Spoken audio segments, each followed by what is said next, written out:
साथीहरू नमस्कार। आज मैले तपाईँहरूसँग एक्सेलको VBA को बारेमा कुराकानी गर्दैछु। एक्सेलमा VBA काम गर्नका लागि सबैभन्दा पहिला हामीले एक्सेललाई ओपन गर्नु पर्यो।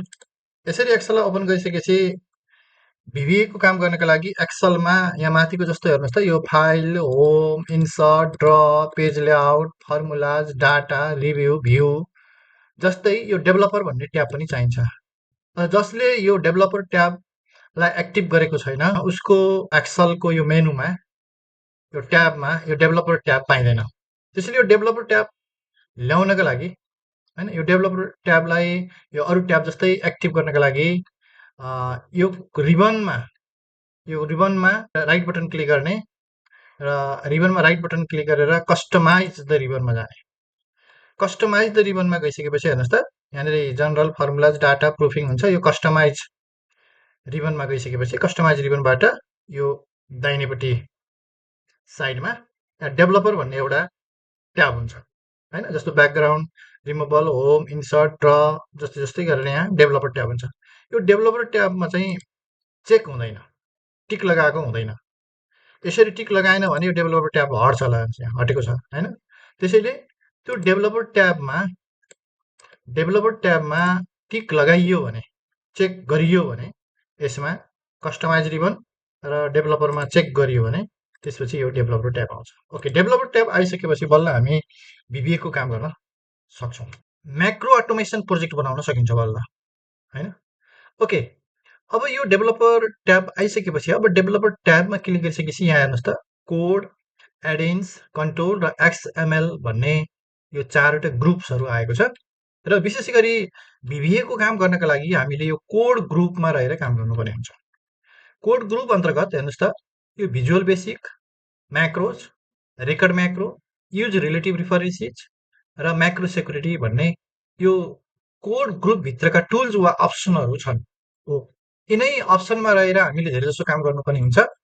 र सबैभन्दा पहिला VBA को काम सुरुवात गर्नका लागि अथवा भिजुअल बेसिक एप्लिकेसनलाई सुरुवात गर्नका लागि यो भिजुअल बेसिकमा क्लिक गर्नुपर्ने हुन्छ। भिजुअल बेसिक अप्सनमा यसमा क्लिक गरेर यसरी हेर्नुहोस् त, क्लिक गरिसकेपछि यसरी Microsoft Visual Basic for application भन्ने विन्डो आउँछ। हो, यो विन्डोमा रहेर नै हामीले VBA को काम गर्ने हो।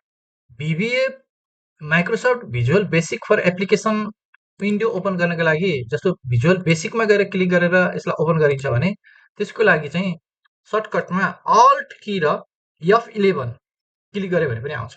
अल्ट र F11 गऱ्यो भने पनि यो Microsoft Visual Basic for application open हुन्छ। अब यो विन्डोलाई के भनियो त, Microsoft Visual Basic for application window हैन। यो विशेष गरी VBA को कोड लेख्नका लागि प्रयोग गरिन्छ हैन। यही भित्र रहेर हामीले कोडिङ गर्ने काम गर्छौँ। अब यसमा हेर्नुहोस् त, प्रोजेक्ट छ, VBA प्रोजेक्ट भन्छ हैन। यसलाई मैले बन्द गरिदिएँ, यसलाई पनि बन्द गरिदिएँ।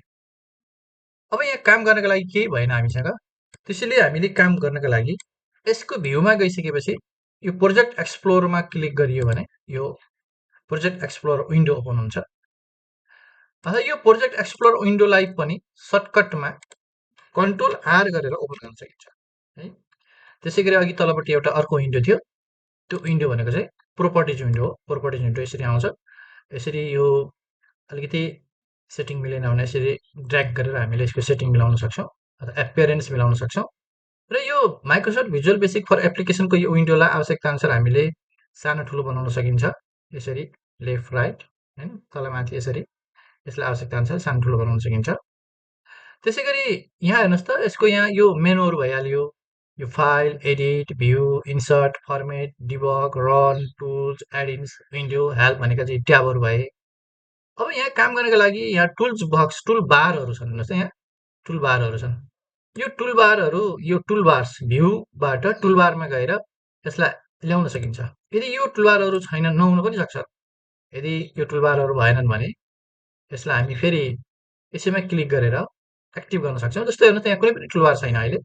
यो भ्यूमा गएर क्लिक गरेर, जस्तो मानौँ हामीले यहाँ हामीलाई यो आवश्यकता अनुसार जुनसुकै काम गर्नुपर्ने हुन्छ, जुनसुकै टुल बारको प्रयोग गर्नुपर्ने हुन्छ, डिबगमा क्लिक गरेपछि डिबगको टुल बार आएर यो डिबगको टुल बार हो। त्यसै गरी अर्को एडिटमा क्लिक गरिसकेपछि एडिटको टुल बार आयो। त्यसै गरी अर्को स्ट्यान्डर्डको टुल बार, अनि त्यसै गरी अर्को छ युजर फर्मको टुल बार। यसरी हामीले आवश्यकता अनुसार टुलबारहरूलाई ल्याउन सक्छौँ र यसलाई अब्जेक्ट अनुसार प्रयोग गर्न सक्छौँ यो टुलबारहरू होइन। र यो एक्सेलको यो भिबिए भनेको विशेष गरी यो म्याक्रो अटोमेसन प्रोजेक्ट हो होइन। यसको एउटा कम्प्लिट एउटा प्रोग्रामिङ गरेर बनाइएको प्रोजेक्टलाई म्याक्रो अटोमेसन प्रोजेक्ट भनिन्छ। र त्यो म्याक्रो अटोमेसन प्रोजेक्ट बनाउनलाई प्रयोग गरिएको ल्याङ्ग्वेजलाई चाहिँ भिजुअल बेसिक भनेर भनिन्छ। भिजुअल बेसिक ल्याङ्ग्वेज भनिन्छ। ओके, यो भिजुअल बेसिक ल्याङ्ग्वेजलाई प्रयोग गरेर नै म्याक्रोको अटोमेसन प्रोजेक्ट बनाइन्छ।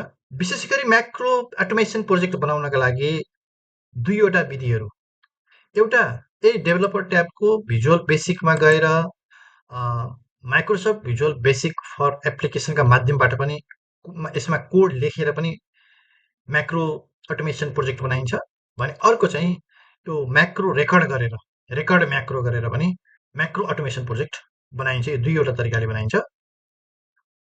र यसरी बनाइसकेपछि यदि हामीले कुनै एउटा यस्तो म्याक्रो अटोमेसन प्रोजेक्ट बनाइयो भने त्यो प्रोजेक्टलाई जहिले पनि हामीले सोझै यत्तिकै सेभ गरेर हुँदैन। जस्तो यसलाई हामीले यतिकै सेभ गरियो भने अथवा यसलाई चाहिँ एक्सेल वर्कबुकमै सेभ गरियो भने यो म्याक्रो ठिक हुँदैन। यसलाई फेरि ओपन गर्दाखेरि चाहिँ त्यो डिसेबल हुन्छ, म्याक्रो डिसेबल हुन्छ। त्यसैले म्याक्रोलाई एक्टिभ बनाउनका लागि अथवा म्याक्रोलाई आबल गर्नका लागि जहिले पनि यसलाई सेभ गर्दाखेरि यो फाइललाई सेभ गर्दाखेरि हामीले जहिले पनि फाइल सेभ एज अर्थात् सेभ ब्राउजमा गएर सेभ गर्ने बेलामा जहिले पनि जस्तो introduction to VBA and macro recorder भन्ने यो फाइल भयो। यो फाइल सामान्यतः नर्मल्ली हामीले एक्सेलको फाइल सेभ गर्दाखेरि के गर्छौँ त एक्सेल वर्कबुकमा सेभ गर्छौँ। तर म्याक्रो रेकर्ड गरिसकेपछि म्याक्रो रेकर्ड गरिएको अर्थात् भिबिए प्रोजेक्ट बनाइसकेपछि अथवा म्याक्रो अटोमेसन प्रोजेक्ट बनाइसकेपछि त्यो प्रोजेक्टलाई सेभ गर्नका लागि जहिले पनि यो सेभ एज टाइपमा अथवा यो फाइलको टाइपमा चाहिँ हामीले यो एक्सेल म्याक्रो एनेबल्ड वर्कबुकमा हामीले यसलाई सेभ गर्नुपर्ने हुन्छ। एक्सेल म्याक्रो एनेबल्ड वर्कबुकमा सेभ गर्नुपर्ने हुन्छ। अब कहाँ सेभ गर्ने त यसलाई डेस्कटपमा सेभ गर्ने होइन। डेस्कटपमा सेभ गरियो। यसको ल introduction to VBA and macro recorder 1 भनेर मैले राखिदिएँ र मैले सेभ गरिदिएँ, डेस्कटपमा सेभ गरिदिएँ। यसरी डेस्कटपमा सेभ गरिसकेपछि अब बल्ल यसलाई हामीले ओपन गरियो भने बल्ल यो के हुन्छ त यसमा भएको रेकर्डिङ गरिएको म्याक्रो अर्थात् भिबिए प्रोजेक्ट म्याक्रो प्रोजेक्ट चाहिँ फेरि त्यसलाई रन गर्न सकिन्छ। मैले यो भिबिएको र म्याक्रो रेकर्डको अन्य सिरिज मैले कन्टिन्यू लिएर आउनेछु र आज मैले यो एक्सेल भिबिएको इन्ट्रोडक्सन मात्रै गरेँ र यो भिडियोलाई मैले अन्त्य गर्दछु। र यस्तै भिडियोका लागि यहाँहरूले हाम्रो सुटेक साथी युट्युब च्यानललाई लाइक, कमेन्ट, सेयर र सब्सक्राइब गर्न नबिर्सनु होला। Okay, thank you, by by.